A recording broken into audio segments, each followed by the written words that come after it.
welcome to DDOCast episode 530, recorded live on Sunday, September 2nd. I'm your host, Patrick. With me this week, we have returning to the show, Lynnabel. Welcome back. Hey, thanks for having me. Yeah, nice to have you back on the show for a very special announcement. It's not breaking news or anything, but there's a reason specifically why we got Lynnabel for this show. Before we get there, this week's screenshot. Dragonia takes a leap of faith off her guild airship in the 380th screenshot of the week. A nice capture of the airship, or what, the ring. Is there actually like a technical term for that thing? The elemental ring. Airships in Eberron are powered by a bound elemental. So Right. That's their soul of their slavery, I guess. I don't know. Yes, DDO supporting slavery. I think it's probably moving right along. Never mind. Moving right along. Only for elementals, right? You know, it is kind of an awkward thing, though, if you start thinking about some of the stuff that's in there. Anyways, we like to talk about Dungeons and Dragons online nearly every weekend. You can watch us through Twitch, YouTube, the DTO forums, iTunes, or from our website, DDOcast.com. DDOcast is hosted by Sabrators, the awesome podcast hosting network, and shows are usually available within a few days of recording. The next show will probably be this weekend, and you can stay updated by following us on our social media pages or our website, DDOcast.com, with our calendar. On the podcast this week, we've got part 1 of our review of Update 39. So you can stay tuned for that after the news portion here with Lynnabel. We also have just kind of some general fun stuff we get to talk about in terms of things that have kind of been announced and or what's coming up. So yeah, let's just jump into game news. And if you are living under a rock and haven't been on the forums or seen the other videos or other people, cloaks are going to be a thing. Cloaks are coming, which is very exciting. Although not necessarily surprising, because we got Strahd had a cloak, and that was I'm just going to hazard a guess that was perhaps a dry run to see how cloaks would work in the game before putting them on players. I'm just kind of reading between the lines here. Yes. So Strahd's base was off of one of our avatar rigs, and it didn't look totally horrible. Yeah. So we're going to turn them all on at this point. There you go. And I actually got to see this. This was like the one thing I was told when I visited Saints Zone Games a week ago or 2 weeks ago, that I couldn't say anything about it. Like, oh, cool. And then like less than a week later, it's like, hey guys, we're doing cloaks. It's like, oh, thanks for the exclusive. Anyways, so cloaks. So we'll just kind of read some of the stuff that was posted on the forums. We are very excited about to announce that visible cloaks are coming to DDO. Please bear in mind that this feature is still in development and is subject to change. What's it mean in a nutshell? Equipped cloaks, like helmets, will have visual appearances on your character. You can also equip cosmetic cloaks in the same way you can equip cosmetic helmets and armor. Where do you get visible cloaks? When this goes live, most equipable cloaks in the game will gain appearances. I think it says most. So there's some that are not cloaks. So it's the same way. So random loot appearances for like armor and helmets are generated at time of treasure generation. So when you actually open the chest, it's going to roll all through the appearances, and cloaks work the same way. But as a consequence, current random loot and then therefore Kenneth crafted cloaks don't have that step with all the appearances, so they're going to stay invisible. They don't have anything on them. Got it. So you got to get a new cloak. Yeah, or random loot. Literally any random loot cloak will have any appearances, and named cloaks have distinct appearances. Some of them look a little bit more exciting than others, but everyone should have something at least vaguely thematic, since there are a lot of cloaks in the game. Yay. It does say when this goes live, most equipable cloaks will gain appearances. Both new and existing copies of named cloaks will have static appearances. The ones you have will update automatically. Yay. New copies of random cloaks will have randomized appearances. Existing copies will not be gaining appearances. Sorry. Most people are probably wearing named cloaks. And a lot of people are probably wearing named cloaks anyways. So it's not as big of a deal. And this is going to be cosmetic ones. So I'm assuming you're going to be able to mirror these things. Yes. So that would kind of minimize any kind of issues with that anyways. Yeah, currently a cat down here, by the way, so excuse any random cat noises. But there is a cat. I'm sorry. Cats are okay. It's not like cats haven't made appearances on DDOCast in the past. She's already mauled me like once in the last 5.5 minutes. I'm trying to think if there's anything that goes in the cloak slot that isn't actually a cloak. Because there's some things with other slots that are like sort of that thing, but they're not. Or like there's belts that are like supposedly like different kinds of belts kind of thing. But I think it's kind of a cloakish thing anyways. So do named cloaks have unique appearances? Some named cloaks, especially low-level ones, have very basic appearances that might match what you can pull in loot gen. In many cases, named cloaks may share similarities with randomized ones, but on most of them, there are a color combination or pattern you would not be able to find in random loot. And a handful have entirely unique appearances. I'm going to guess that those are going to be the more rare ones. How do cosmetic cloaks work? When it goes live, you'll be able to use Mirrors of Glamoring on equipable cloaks, both random and named, in the same way you can with helmets and armors. It's going in a new cosmetic cloak slot. Additionally, there may be some cosmetic cloaks around in the store, remnant vendor, events, or other places in the future. Equipping a cosmetic cloak in the cosmetic cloak slot works more or less as you'd expect. It overrides the appearance of your equipped cloak. Tentatively, you should be able to turn visible cloaks off in the same way you can turn off visible helmets. Steel actually got that working Friday afternoon. So the show cloak on and show cloak off command at the very least. Sure. If we don't actually get support for like something on the paper doll, since it's like behind your armor and where would we put that? That's a that's but worst case, if there's not like a visible thing or even an inventory checkbox, at the very least there's chat commands to turn it on and off. So there's going to be a way to like on your discretion. Yeah. Be a little challenging. I wonder how many people actually know that there's a chat command for turn helmet on and off.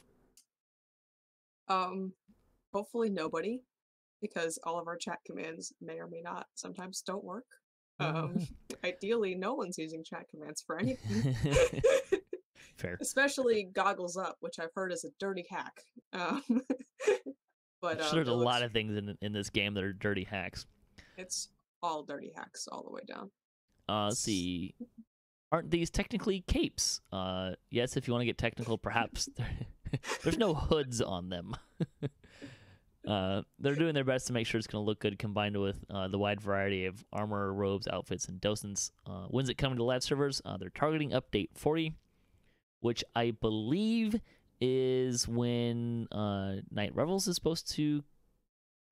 The next version of Night Revels should be in there. So, reading between the lines, I'm guessing there's going to be some fancy cloaks in the loot for Night Revels. I'm not asking you to confirm or deny this. I'm just going to kind of throw this out there. It's probably going to be in there. Assuming they can get it all working. Yeah, there's always a chance it just could stop working at any time. Like, right. Cloaks could just go away. Like, nothing is set in stone until it hits live. Like, even though I've seen them in client and we've seen them on Flamekeep and everything seems to be working, it could always go away at any moment. So right. Let's see. When crafting cloaks, they will keep their original appearance regardless of what you do with it. With crafting, the appearance is determined at the point it's rolled in the loot, as you were saying. So that's everything should kind of carry over like so. So yay, cloaks! Are you super excited about bringing cloaks into the game? I am. I really am. It's like it's been hard to in some cases represent to the players the positive attitude and the positive changes that have happened in just the last few years of standing still in games. But something as visually striking and as like indicative of a level of like change to the core concept of the game is a really good way of representing to the players that DDO is doing very, very, very well. Like, the fact that Ravenloft was such a success, and then basically everything we've done has been just such a success, and now we're like, cloaks! Everybody gets cloaks! Woo-hoo. And it's a good time. It's a good time to be part of the game. Like, I'm extremely proud, and people have worked a lot and have worked very diligently on putting them together. And they're also split between cloaks and wood elf, which looks fantastic. Like, really good. Like ASMR level good. It's very suspicious, but Yeah, I yeah, was joking with the guys at the office there when I was visiting San Antonio Games. Like, we should have a cloak of invisibility. The cloak itself is invisible, not you. So kind of like the invisible stalker. Kind of like the invisible stalker. We have toyed with the idea of, so you know the invisible cloak of Strahd. So the joke at the time of creating that item was, well, Strahd has a visible cape because we're testing to see if this would even look like a realistic thing in this engine. Strahd has a visible cape. We want to drop a cape in the raid. What do we call it? We can't call it Strahd's cape because his cape has a visual thing. You have to call it something. Like, how about the invisible cape Strahd? It's not visible. So the challenge now is whether or not we change it in place to be the visible cloak of Strahd and make it look like Strahd's cape, which is boring and white, by the way, which is like one of the only major strike against that idea, is that it's just like a plain white cape. Or do we leave it as the invisible cloak of Strahd and it's one of the only capes without an actual appearance? And like, what's the best way of handling that? I Back believe yourself we into have a little one... bit of a corner, did you? We did. We did. Like, outsmarted yourselves. Who could have seen this coming? Was it me? Probably. I've hit the point in DDO development in which, rather than going, who made this decision? Those people are morons. I can go, who made this decision? Oh, that was me. And then I'm the moron. I was the one that did this to myself. And so, you know, and then you can go out in the forums and say, yeah, so that big that thing that happened, that was me. You're welcome. Sorry. I'm usually pretty good about it. I guess the goal with owning up to mistakes is so that nobody respects me. Or wait, that can't be right. But no, I don't know. We'll find out whether or not the invisible cloak of Strahd will remain invisible.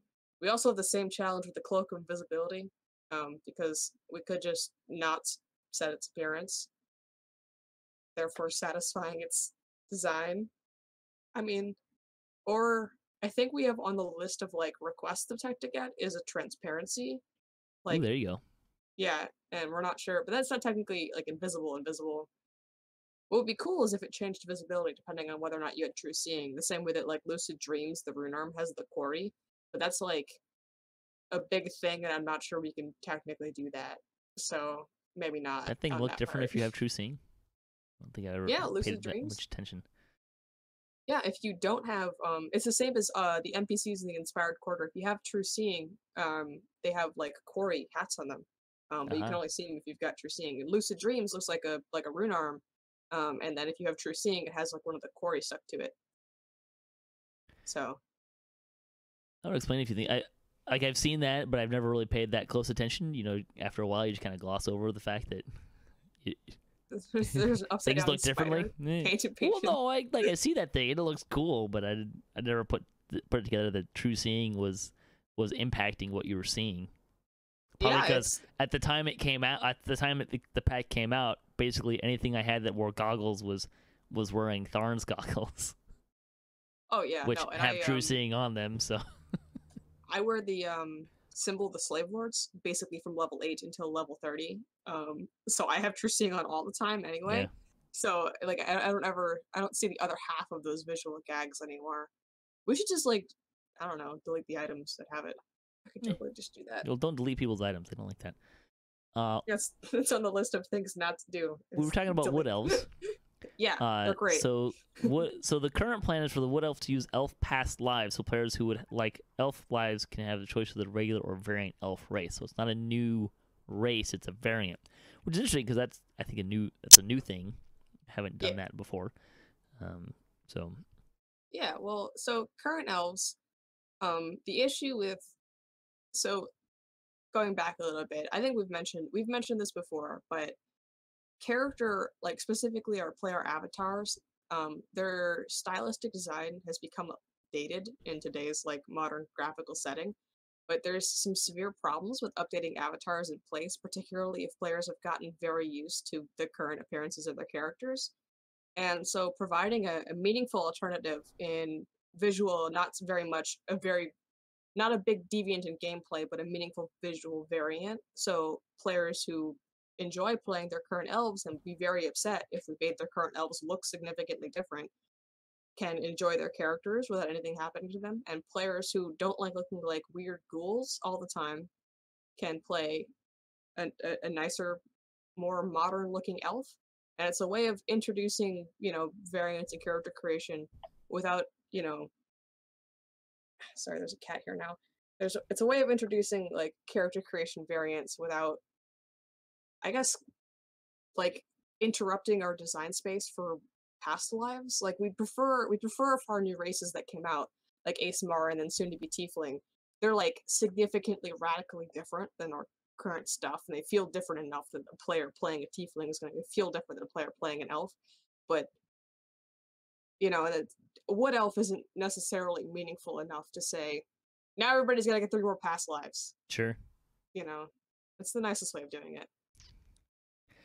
Let's see, bonus days. This weekend, through today, you get 10% buddy bonus, not including raids, but you get 10% extra XP for every person in your party.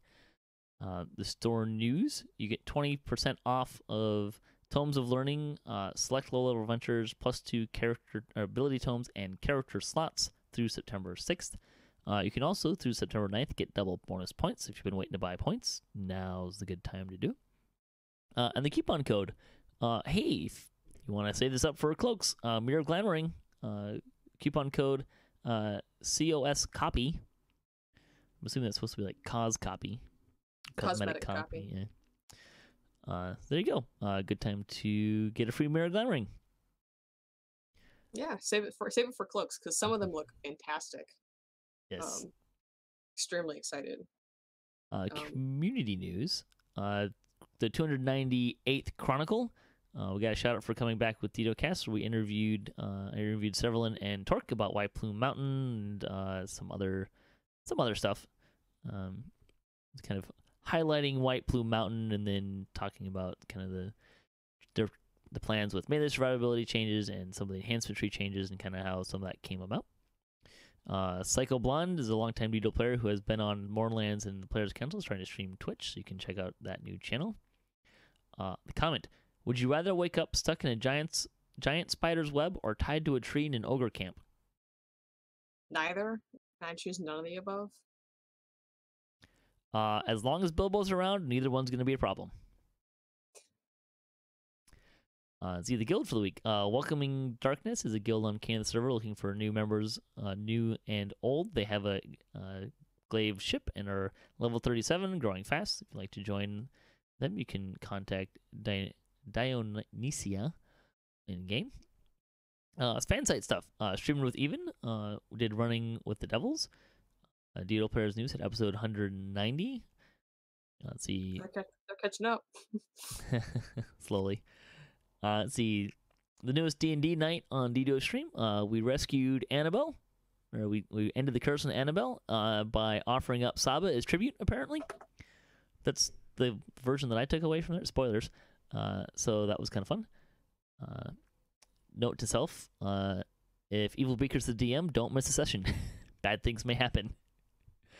Let's see. Friday is a nice. Had episode 95 with Botchlagor. Doug had Bard Life. Shrimp Tom finished up with Falconry Tree. And Mickey's Raids had week 86. And of course, there's also the video where Cordovan and Severlin are talking about cloaks and books. So you can find out some more about that. Let's see. Axel had a video of asking, is easy XP a problem? I'm going with no for the most part. I'm going to say no. Mostly because I know how long the 20 to 30 grind is without it. Yeah, that's actually not where I find the grind. I find the grind to be more in the 12 to 20 range, personally. 12 to 20? See, what? But here's the thing. So, when I get to 20 in epic levels, I can run with whoever I want. And I can run with the people that, it opens up, makes it easier to run with friends. 12 to 20, I'm generally not running with the people I want to run with, and I'm doing things on my own more often, so it's less fun. That's how my experience tends to plays out. But yeah, you know, if people want to, if the way that people want to play the game is to run the same quest, the same 5 quests 2 times a day, every day, I mean, go ahead. It's not really how I would like to play the game personally, but no, you do you. See, other stuff. There is a September screenshot competition. So during each week in September, we'll be running a competition to select the best screenshots that fit the theme of the week. Theme will be announced on or around each Saturday, with the deadline submission being before midnight Eastern on the following Saturday. The winner will be announced on the Sunday. Up to 2 submissions are allowed per contestant each week. The first place winner each week will receive 500 points from provided by SSG. At the end of the month, he will total the points for the winners of each, and the winner with the highest number of points at the end of September will receive a code for 500 points as well, and some other 500-point codes for the runner-up. Let's see. So yeah, they're looking for submissions based on composition, creativity, novelty as in something new, the pose, and theme of the week. Just kind of completely the Claver's the one who's running it, so he's going to be the judge if he needs to be judgy. I think it's all being judgy. So he's kind of the judge. So there you go. The first one is the first theme is White After Labor Day. So there you go. We'll see what people come up with. These are always kind of fun because people generally come up with some pretty nice stuff. There's some people who are really good at taking pictures in DDO. I'm not even a little bit good. Are you going to submit anything for that? So, part of me says I want to, because I had some fabulous success with my Ravenloft trailer contest, despite being on the team at the time. And I still maintain I should have won that contest, by the way. But I think you're excluded as a dev. I don't put think a you're whole allowed to win. 25 minutes into work over that clearly illegal Evangelion parody that got me 1 of 3 permanent copyright strikes on my YouTube account, so that I'm 1/3 of the way to it being deleted because of that video that I refused to take down. So it's worth it. I would say so. But I'm actually just not very good at taking screenshots. So like, while I was really confident with my Ravenloft trailer, I was like, oh, this would be funny and it would shine a light on the contest. I would basically just be phoning it in and be like, hey guys, look at my stuff, and then like mediocre screenshot, and I'd be like, great, what are you doing here? Like, what? You're disqualified anyway.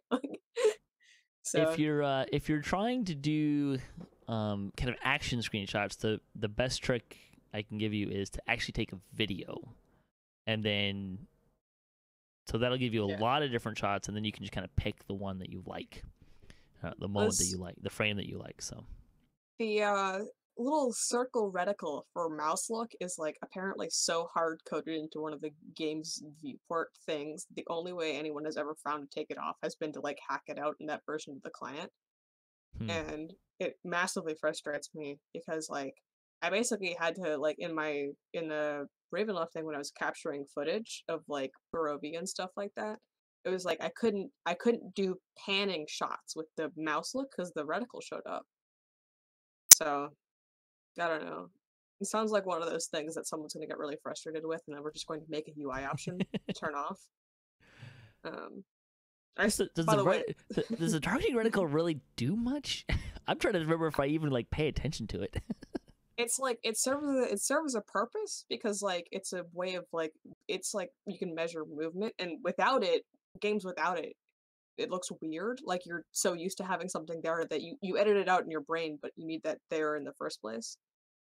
I don't know. It's like just one of those things.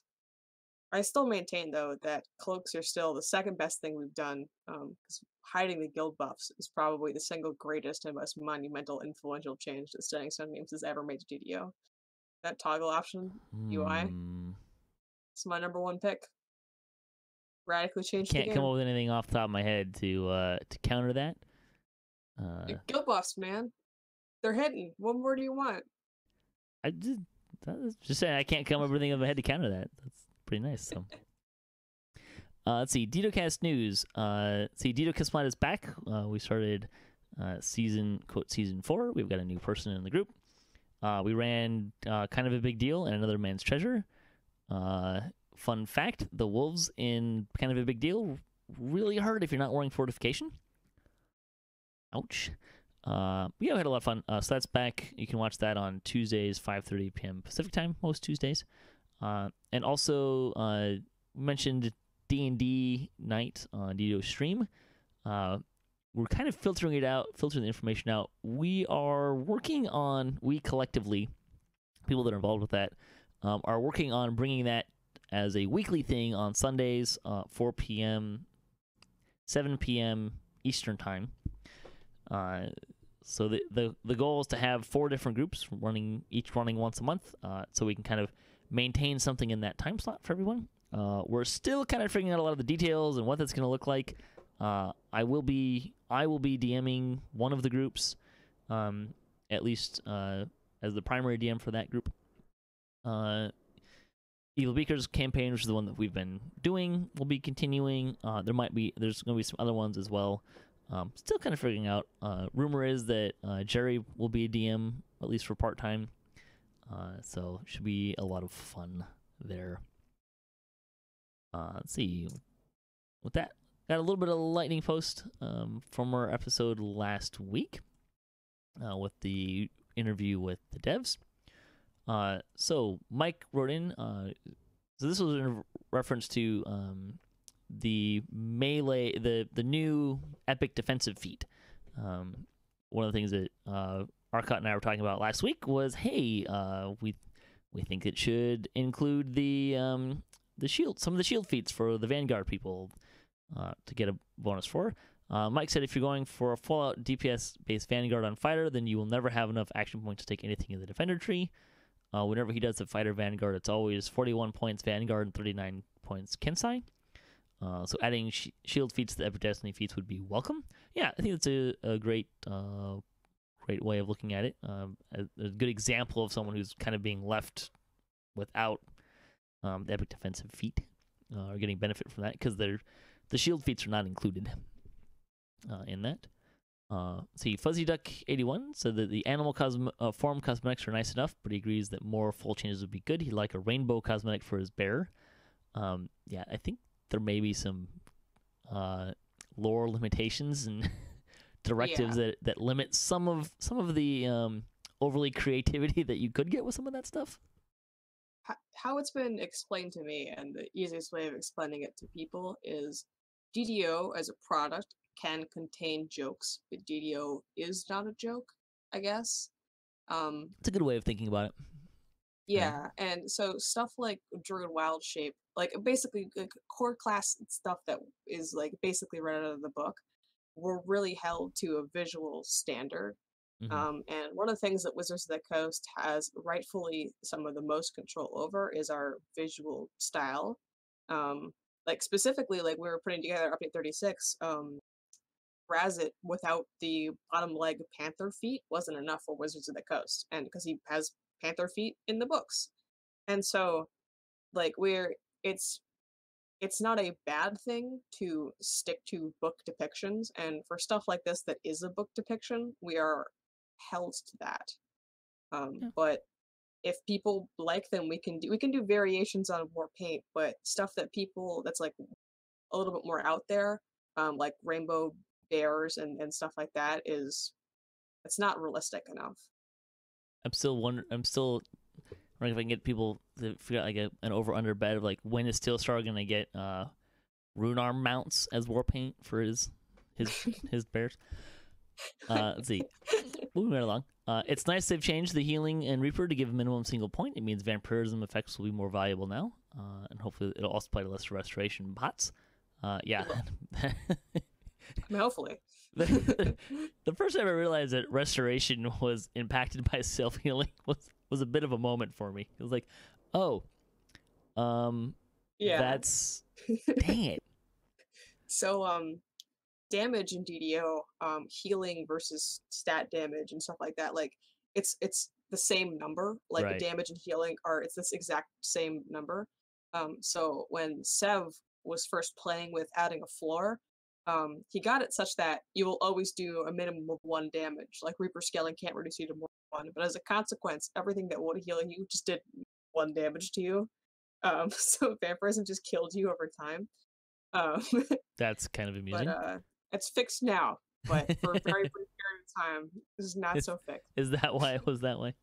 Let's see. Crexus Pendragon in the chat is saying is suggesting a cosmetic bear that would make it a polar bear, all white like a polar bear. Oh. That's not a wild shape. That's a druid. Like we would much rather just have druids turn into a bear, Sure. Like a panda bear, than paint your current bear to look like. You know what I mean? Like it has to be all the way. Also wants a wild boar shape.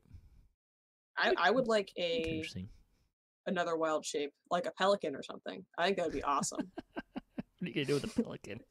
I don't know. Get like blocked. Or like such something like another wild shape would be awesome. I don't know. I think it'd be fun to play around with. Like bears and wolves are cool, but I don't know. Also, druids in 5e can transport themselves through trees. That's right on my list of things to implement. It's tree teleportation. Moving right along, Fuzzy that continues says it could be interesting if the barbarian DR changes were extended to other areas, combined with things. Yeah, I agree. All of the I think this may, and don't get fired over this. I think my kind of guess is that it might be another one of those things of like, we're gonna try this on barbarian DR and see how it works. But I think expanding it to other things, I think would be, because you can correct me if I'm wrong, but I don't think DR has exactly been common on other named items for a long while.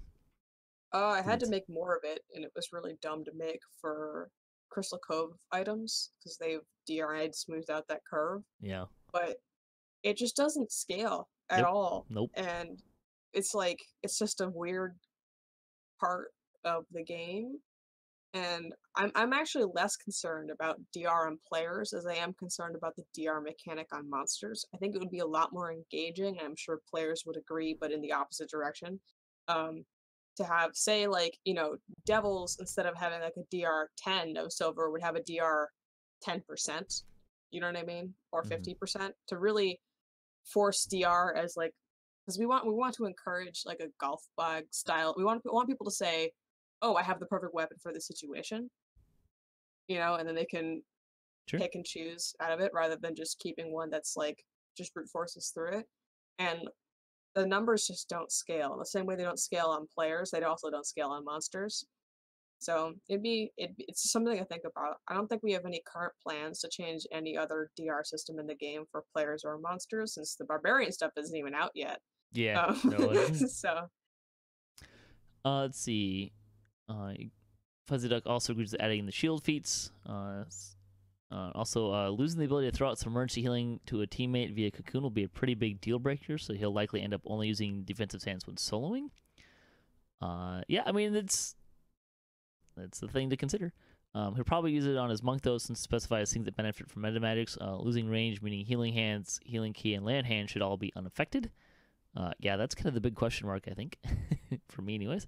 It's the spells. It's like, it only affects spells. Yeah, but what's coded as a spell? That's the magic question.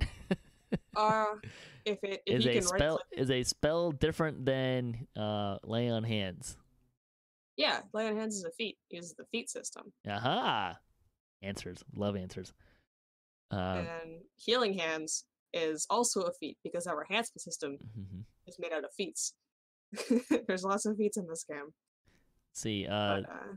It continues. Dev mentioned about how the defensive stance would change the caster gameplay by limiting casting range, how they want to make pure DPS casting more of a thing. So how about taking a little inspiration from range combat to combine the two and have a point-blank spell feat, where it gives big spell power and DC boost certain spells cast at very close range. It'd be a fun new feat. Allowing for fun, new, high-risk reward. Great, but no one would use it. It's kind of like that sounds like a fun option that people are going to get errantly cleaved to death with, and then go, Never mind. I bet you if that got added, someone would make some clever builds. Oh yeah, absolutely. There would be some builds in there, but let's see. And Lynnabel wrote in addition, it'd be great if both wolves and bears were able to purchase cosmetic head slot antlers from Christmas, and the red nose. Maybe not the red nose. Those antlers are actually the abbot bow turned sideways and it just stuck through the head. Yeah, I can see that. No, it's a good use of that.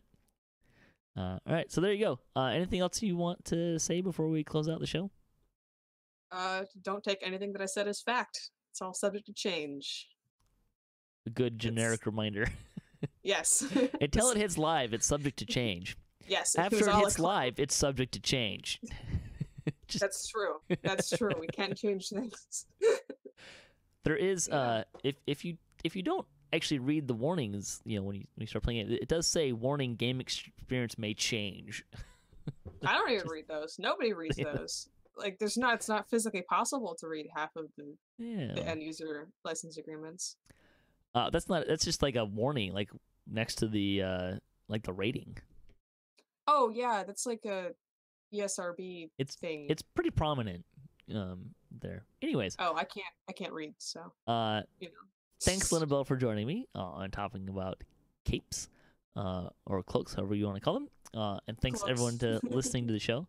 And thanks to all the other contributors for DDOCast, and to Sandy Stone Games and the Wizards of the Coast, and Cyberbeers for hosting the podcast. If you'd like to support the show, you can visit our website, DDOCast.com, or you can support us on Patreon. If you have a DDO-themed webpage or you Twitch DDO and you'd like to be featured on our website, you can email me at ddocast@gmail.com. Hit us up at ddocast.com for show notes, MP3s, our calendar, previous shows, and other fun stuff. If you'd like to be part of the show, have a comment on this episode, or a question you'd like to hear us answer, or a topic you'd like to hear us discuss, or you just want to say hi, you can leave a comment, or you can email us at ddocast@gmail.com. You can also find us on social media for latest cast updates. I am at DDOCast on Twitter. Our tip for the week comes from Jim Ancelone. He says, "Have fun." Always like the have fun ones. Those are always good advice. So stay tuned for part 1 of our Update 39 review.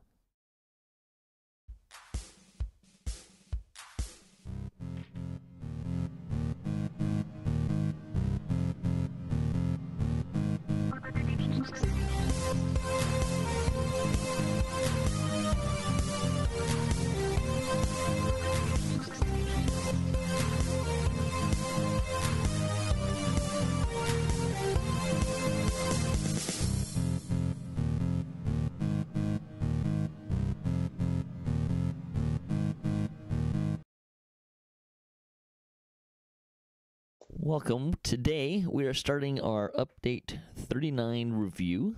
This will be part 1 of probably 3. With me for this, we have guest Arkat. Welcome back. Good morning, everybody. Hello. And we also have Evennote. Hello. Nice to be back. Yeah. So like I said, we're gonna do this is our Update 39 review. We will touch on patch 2, even though that hasn't actually hit live yet. But there's not the big thing with patch 2 seems to be the melee survivability changes, but we're not sure if those are going to be coming out, and we're not going to review that part of it. But we'll talk about maybe a little bit of other highlights that are in there. But yeah, so Update 39. This is White Plume Mountain and Other Tales. So let's jump right in. Let's talk about the quests. We'll do White Plume at the end. So let's talk about the other 4 quests, which were Another Man's Treasure, Kind of a Big Deal, Memory Lapse, and Price of Freedom. What did you guys think about those quests? I think they're great. I think they're really fun. I like seeing some NPCs and stuff that we've seen before. Shiny kobolds! Yeah, some really cool mechanics, some nice humor, excellent loot. Yeah, I'm a fan.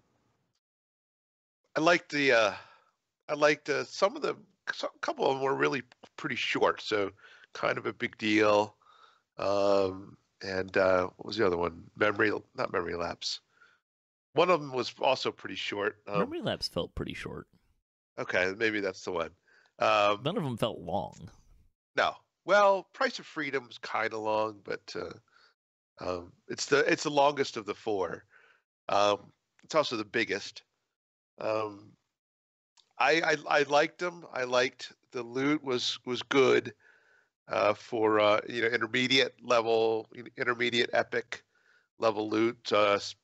Some highlights as far as loot goes would be those leather gloves of the snake. The plus 18 to all the the trappy, findy type skills. I thought that was a very, very nice thing to have for just entering epic level rogue or even artificer.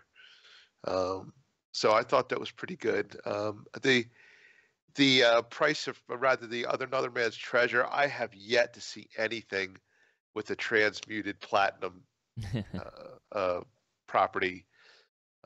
So I don't even know how how they work, or rather if they work, or how long the platinum the monster stays looks like a platinum statue. I don't know how long that lasts. I imagine it's pretty cool, but I haven't seen it yet. Yeah, I think the quests are definitely short. I think one of the reasons why Price of Freedom may feel longer is that it's not a very linear quest. So there's a lot of kind of wandering around, trying to figure out where you're going aspect to it. Oh, for sure. For sure. That might make it feel a little bit longer. I definitely agree that there seemed to be a lot of little humor kind of involved with a lot of these quests, and they did a lot of kind of different kind of mechanics, like kind of a big deal.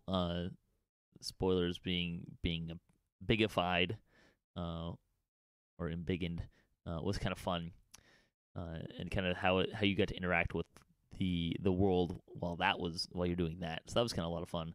I think Price of Freedom probably has my least favorite part of it in the sense that the wands and the platforms. Oh, don't even get me started. Ask Cordovan and Comic Relief about the very, very, very bad words I was trying not to say last night. I'm sure. It's definitely I haven't run any of these a ton of times, but I still am not. I think I've only run Price of Freedom once, but the wand mechanic is not. I have not come anywhere close to mastering aiming and firing those wands. So that's a little. That mechanic is a little jarring and a little tricky to navigate and stuff like that. But they are either they have or they will be adding a teleport up to the top, so to make it a little bit easier. But yeah, I think the quests are a lot of fun, kind of interesting. We'll be running.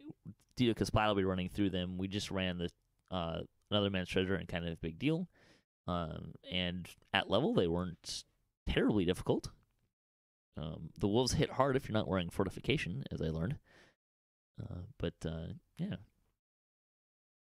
if you don't like giant spiders, you may not be a huge fan of kind of big teal, because there's the large spider. That is actually a spider of unusual size. Yeah, that was a large spider. Although, are they really that unusual? Because I mean, we don't have them in the game, obviously, but they are in the monster manual of gargantuan spiders. So they must be somewhat common if they're going to put them in the monster manual, right? Maybe, I don't know. Anything else you guys want to say about the quests, those sets of quests? Nothing important. Yeah, really solid, fun quests. Yeah, nothing important. I like that they did they kind of filled in some of the level ranges, because it gives you a little bit more options, some new loot in those level ranges, which we'll talk about loot more in a little minute here. But I like how they kind of filled in some other quest level ranges that you could do. It's a little weird that they're kind of grouped together and they're different level ranges, which is not a normal thing. But I do appreciate that there's different levels here. I had one thing. I'm sorry. Memory lapse. So there's 4 books that you need to find, and I won't spoil it. I won't tell you what four books that you need to find, but people have been having the issue is not with the books, or rather which books you need to find, because they tell you which ones you need to find. But so some people evidently were having trouble with the order in which you put the books, or they were wondering about the order of the books. And I saw a posting from one of the devs that evidently it doesn't matter. Right. But and that bugs me, because that's what I wanted to say. I think you should have to have an order, because everybody knows when you get up in public speak, it's always nice to start off with a joke. So put the the 1001 joke book, 1001 jokes book, or whatever it's called. Put that one on first. So I think the order should matter, even though the devs tell us that it doesn't. Oh, wow, I didn't realize it didn't. Then what's the point of talking to the librarian and have him tell you the components of a good speech if you're not going to use it? Well, you got to get the books with the components, so you got to get those particular 4. But I think an added element would be to get them in the right order. A good added element. An optional maybe. Maybe. Or maybe it changes the end fight a little bit. I mean, I can see that working. You change the end fight. Be a pretty good mechanic. I do want to briefly touch on, this was not the cleanest rollout they've had in a while. I think 4 of the 5 quests they had to fix, and were broken and preventing completions, which was unfortunate. But the quests themselves, I think, are a lot of fun, pretty well done. I think the memory lapse, the environment is kind of dreary, but it plays well with what they're going for. But the other ones are all pretty nice, nicely adorned and everything like that. So, all right, let's talk about White Plume Mountain, which is kind of the keystone. It's not the capstone. It's not a chain or anything like that. But White Plume Mountain is the big one. It's the one that's in the name of the pack. So what did you guys think about White Plume Mountain? I'll go first this time. I liked it. I liked how they interpreted almost all of the game, rather the module. I was a little disappointed with the little water, where in the pen and paper module, there's a room where you actually have to get in these little kayaks and hop in these. It's like a tube of water that's floating in the air, and you actually have to get on the kayaks, and you have to place yourselves in these water tubes, and it's in that area where you go, the one to the left, where you go and eventually get to the upside down ziggurat of all those the sea lions and so forth. But you need to get to you can get to this one fight with a red name guy, either through finding some secret doors or going through this water thing. And their interpretation was to you jump in it, and then you have to swim around, and you have to avoid some fan blades and all that sort of stuff. That was okay. I mean, I guess maybe they didn't have the tech to have floating tubes of water, and the way to get kayaks into them, and you hopping into the kayaks. So I guess I was hoping that they would have figured out how to do that, but so I was a little disappointed there. But the overall interpretation of White Plume Mountain was really, really good, frankly. And the loot, much of the loot is pretty good.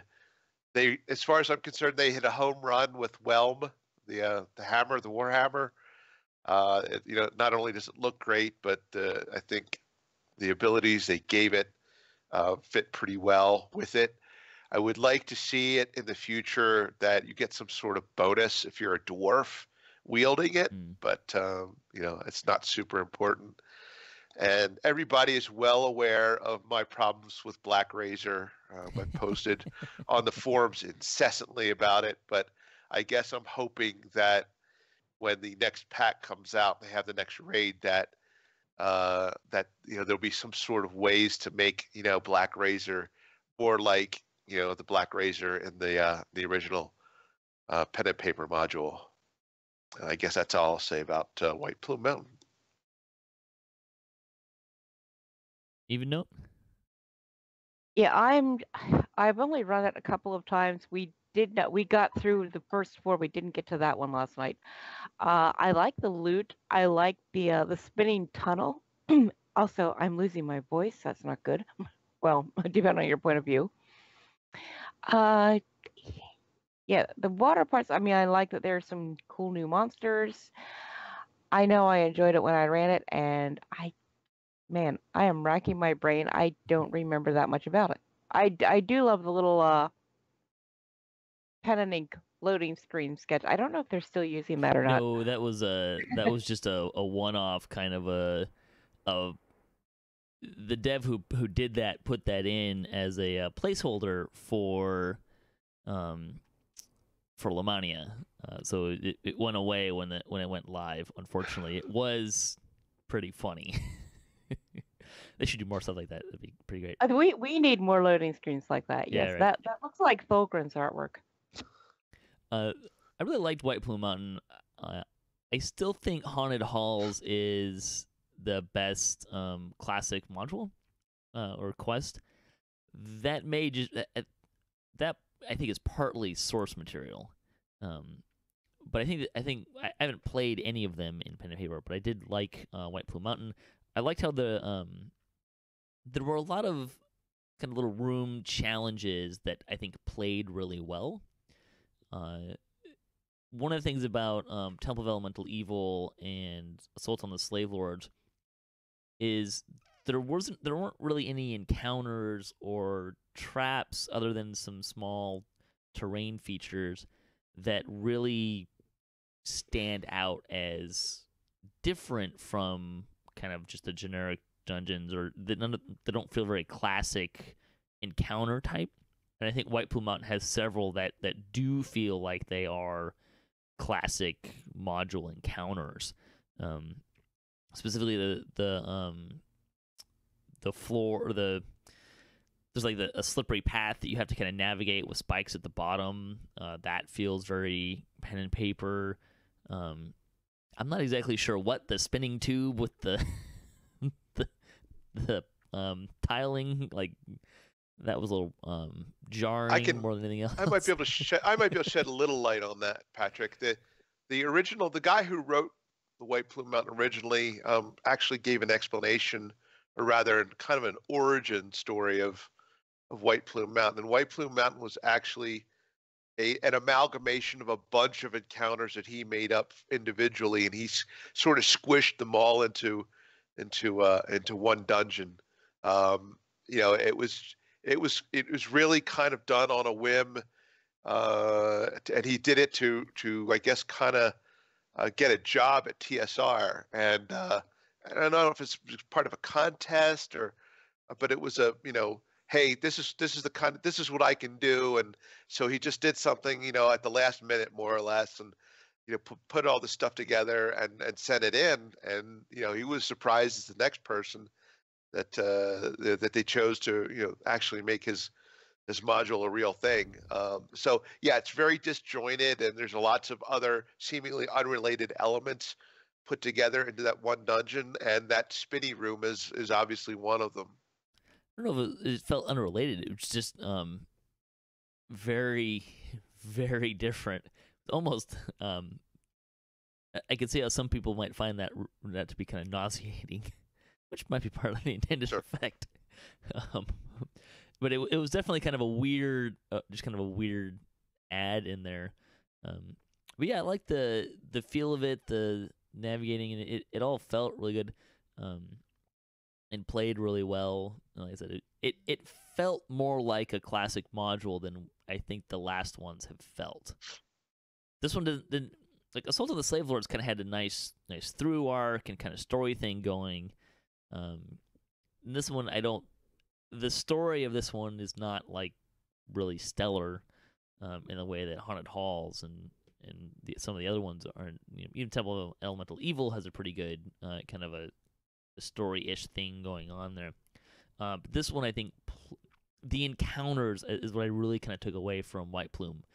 the encounters feel like you're doing a classic module, whereas I don't feel that way with Temple of Elemental Evil for 95% of it, and I don't feel that way with Assault on the Slave Lords. Assault on the Slave Lords for me really plays like a DDO quest chain more so than it does a classic module. I can kind of see some of the why it's like the mappy parts of it feels a little bit classic, just because it's like turning a lot, and it's kind of, if you're sketching something out on paper and trying to like maximize the paper space, right?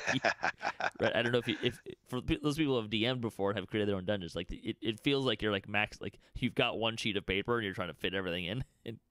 Assault on the Slave Lords kind of felt like that, but otherwise it didn't really feel classic-y like this one did. So. Okay, let's talk about the loot a little bit more in depth. I know, Arkat, you kind of touched on it a little bit. I want to touch a little bit on the loot and kind of give it a little bit of a shot. There is, I think, some fun stuff in here. The death word, I think it's a mass death word clicky. Is it a death word click? Yes, it's mass. No, it's the legendary one. I think it's mass death word, isn't it? I think so. Yeah. You're right. That's really nice utility wise. I like that one. I haven't really played with any of the weapons. They don't. I don't know that they really compete super well with some of the the Ravenloft raid weapons. Although I think that's intended. They have Lynnabel has kind of hinted that there's going to be an upgrading of them. Yeah. At some point. I don't know if they've outright said it, but it has definitely been hinted at. So we'll see where some of those land. Having said that, there is kind of some fun stuff going on there. The quarterstaff, for example, has essentially the radiant force field clicky, although it does not last if you switch the weapon out.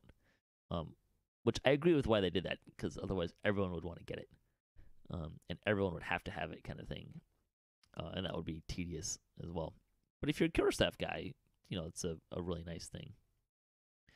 I think most of the stuff that kind of popped out to me, though, is stuff that's in. I guess I should mention the goggles, which have melee alacrity. Yeah. Melee alacrity and insightful strength. That's really nice. But I think that the stuff that kind of popped out for me more was kind of some of the lower level stuff. You mentioned the trapping stuff, the trapping goggles, or not gloves. That was really nice. Those are really nice. There's a couple of helms that kind of play like lower level versions of the helms from Age of Rage. They have different stuff on them, but they kind of have a similar thing going on there. Some nice ones there. I did like that there's the Muck's Devastation, a bigger, better Muck Bane. Gotta like that. But it's two-handed. It's a two-handed weapon, though, so it's... Yeah, I know. And yet another one I haven't seen drop yet, even though I've run that particular quest about a million times. I don't have one myself, but I've seen it drop. And yeah, I wish it weren't two-handed, but it's nice that we actually have an epic level ooze feeder that, doesn't have to come from the anniversary event, the Broccoli Basher. Oh, right. There's a Broccoli Basher. It's nice. It's nice that there's something in there, and it's a little bit more accessible. I think. I was a little surprised that it was a Great Club as opposed to one-hitters, but the flip side, my two-handed fighter or barbarian is kind of like, well, hey, I'm two-handed, something for the two-handers. Sure. So, some nice stuff there. But the other one that really caught my eye was the Platinum Prayer Beads, which is devotion and healing lore and healing amplification and dodge all on the necklace. And my monk pulled that in DDOCast, and woohoo! I've got one sitting in my bank for when my cleric levels up. Yeah, I think that one's really nice. So, did you guys notice in Price of Freedom, that's the end chest that has all the armors in it? You know, and it's nothing but armors in that end chest. But all of them have +11 to con except the docent. And I'm just wondering what the devs were thinking about, you know, why, why don't Warforged get or Bladeforged get, +11 con in their armor spot? I don't know. Do they already have too much constitution? I don't know. That is kind of weird. That old brain C con is a dump stat? There is kind of a weird thing about that, though, that quest, it's all just armors. And from a loot perspective, for me anyways, that's kind of a turnoff. Like, yeah. I don't really need, like, armors are generally not something that I need to kind of fill in at that level. And to be honest, those armors aren't super, I don't really see them as super competitive either. Maybe that's just me. But from a loot perspective, yeah, that quest is kind of eh. Right. I mean, so you'll run the quest once just to see what it's like, or to get a look at it, or to get some favor. But you're not going to farm it. The level 23 quest, I think that's the memory one. I mean, that's all helms, right? Which, I mean, I kind of am going back and forth on this. From this perspective of, I want to get one of the armors, you don't have to, if everyone wants to go get an armor, you just run the one quest, right? Same with the helms. Is that better than, like, splitting this stuff up? I don't know. Age of Rage, it's all kind of, like, all those helms are split up in different quests. Right. These ones are not. They're all kind of in the, if you want something, like, if you want one of the platinum things, you know which quest to run. So yeah, I don't know how I feel about that, but it is interesting to note that they do that in this one. Anyone else something they want to say about the loot?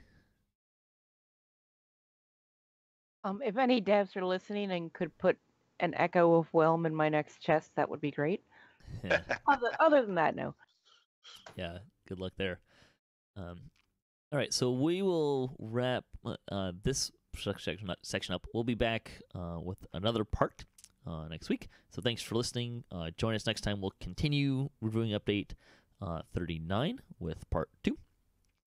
Thank you to Evennote and Arkat for joining me today. If you'd like to support the show, you can visit our website, DDOCast.com, where you can support us on Patreon. You can also find show notes, past shows, and more on our website, DDOCast.com. And you can find me on Twitter at DDOCast. If you'd like to join the discussion, you can leave a comment, or you can email us at DDOCast@gmail.com. So until next time, may all your attack rolls be crits, all your chest level appropriate. Have fun, and don't forget to gather for buffs.